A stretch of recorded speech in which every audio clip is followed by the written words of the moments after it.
Hello and welcome to the Sunnydale Retirement Community News at Late Night News at 6:30 p.m. The only local newscast specifically tailored to the needs of older Americans. I'm your host, the one who looks like Frank's son. You know, the homo one.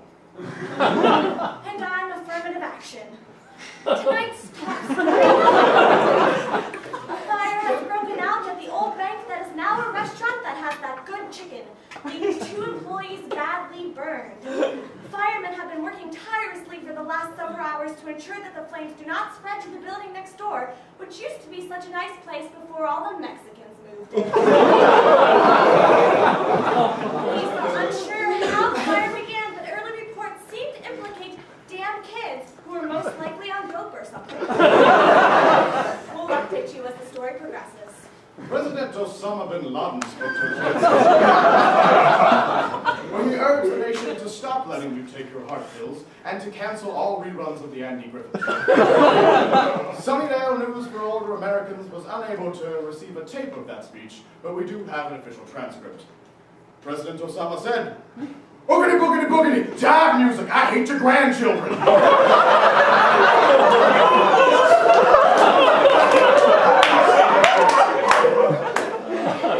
The Occupy Wall Street protests reached their 1-year anniversary today as hundreds of hippies who need to get a damn job lined the streets outside the nation's top financial firms. Reports indicate that back in the good old days, the police would have rounded up a lot of them and marched them off to the recruiting station where they would have learned some respect. In other hippie-related news, the new iGadget telephone hit stores across all 48 states today. A bunch of kids with nothing better to do and no self-respect lined up outside the iGadget stores for hours at a time.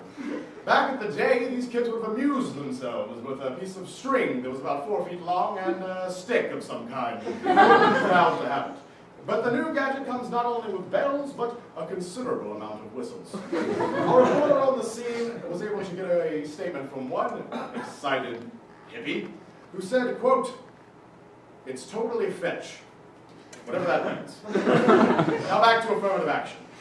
For the weather, Cynthia Miller, who lives over on Bleecker Street, complained of her joints aching this morning, which means rain this afternoon, with 85% humidity and a barometric pressure of 1,035.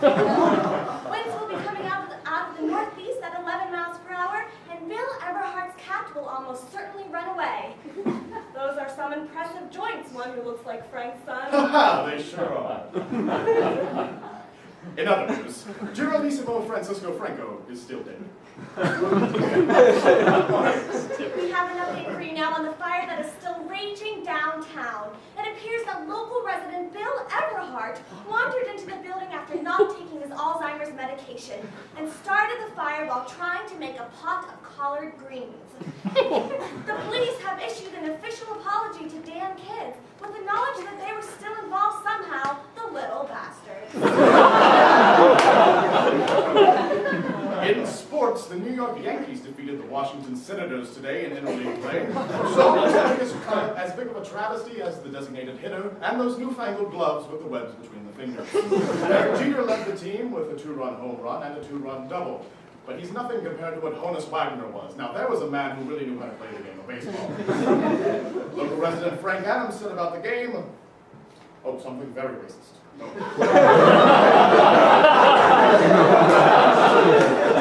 Just as a reminder to our viewers, it is Wednesday.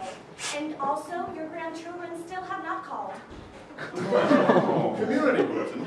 Bingo night has been canceled this week. This decision comes following the quitting of employee Kiki Miyamura, who left after Bill Everhart wanted a taste of that teriyaki hustle. But get back on your medication soon, Billy. Now for our daily in memoriam segment. This day we bid farewell to the following friends and neighbors.